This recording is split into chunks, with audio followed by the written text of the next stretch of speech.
کہ یہ رمضان جیسا میں نے عرض کیا صرف روزہ رکھنے اور تراویح پڑھنے کی حد تک محدود نہ رہنا چاہیے، بلکہ پہلے سے آدمی 2 کاموں کا اہتمام کرے تو انشاءاللہ یہ انسان کی زندگی میں بڑی خوشگوار تبدیلی لانے کا ذریعہ بن سکتا ہے۔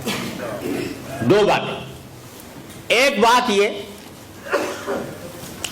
کہ اس رمضان کے مہینے میں اس بات کا تو پکا عزم کر لے انسان کہ اس پورے مہینے میں انشاءاللہ کوئی گناہ نہیں کروں گا، ورنہ آپ سوچئے کہ رمضان کے مہینے میں آدمی نے اللہ تعالیٰ کے حکم کی خاطر کھانا چھوڑ دیا، پانی چھوڑ دیا۔ کھانا حلال تھا کہ حرام تھا؟ حلال تھا، مگر حلال کو بھی چھوڑ دیا۔ پانی پینا حلال تھا کہ حرام تھا؟ حلال تھا، مگر اللہ کے لیے چھوڑ دیا۔ جو چیزیں پہلے ہی سے حرام ہیں، جو روزے میں یا غیر روزے میں دونوں میں حرام ہیں، اگر وہ نہ چھوڑی تو پھر وہ روزہ کس کام کیسا ہوا؟ مثلا جھوٹ بولنا حرام تھا، جھوٹ بولنا روزے میں نہ چھوڑا۔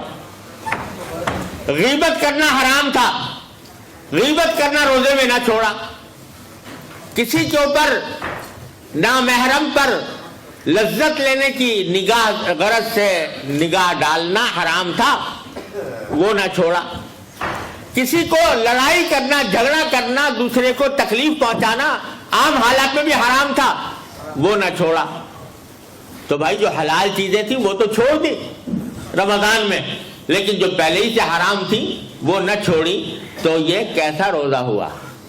اس سے تقویٰ کیسے حاصل ہوگا؟ تو تقویٰ اس وقت حاصل ہوگا جبکہ حلال چیزیں تو چھوڑی ہیں، حرام چیزیں بھی چھوڑو۔ اس بات کا عزم کرو کہ کم از کم اس رمضان کے مہینے میں آنکھ غلط جگہ نہیں جائے گی، زبان کوئی غلط بات نہیں بولے گی، کان کوئی غلط بات نہیں سنیں گے، اور منہ میں کوئی حرام لقمہ نہیں جائے گا۔ یہ کیا بات ہوئی کہ سارا دن تو روزہ رکھا اور افطار کیا حرام غذا سے، ایسے آمدنی سے جو حرام تھی اس سے افطار کیا، دھوکہ دے کر فرض کرو کمائی حاصل کی، وہ حرام۔ سود کھا کر کمائی حاصل کی، وہ حرام۔ قمار کے ذریعے حاصل کی یا اور کسی غیر شرعی طریقے پر حاصل کی، وہ حرام۔ تو روزہ تو رکھا سارا دن اور افطار کیا حرام سے، تو وہ کیسا روزہ ہوا؟ اس سے کیسے تقویٰ پیدا ہوگا؟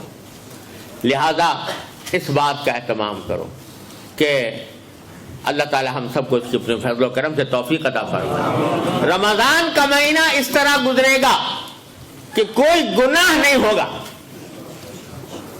اور اس کے لیے اپنی پوری ہمت کا مظاہرہ کرنا ہوگا کہ اسی طرح جیسے شدید پیاس میں پانی پینے سے پرہیز کرتے ہو، اسی طرح گناہ کے ارتکاب سے بھی پرہیز کر کے کرو، تو یہ رمضان کا مہینہ اس کی تربیت اور اللہ تعالیٰ کے ساتھ تعلق مضبوط کرنے کا بہترین ذریعہ بنے گا۔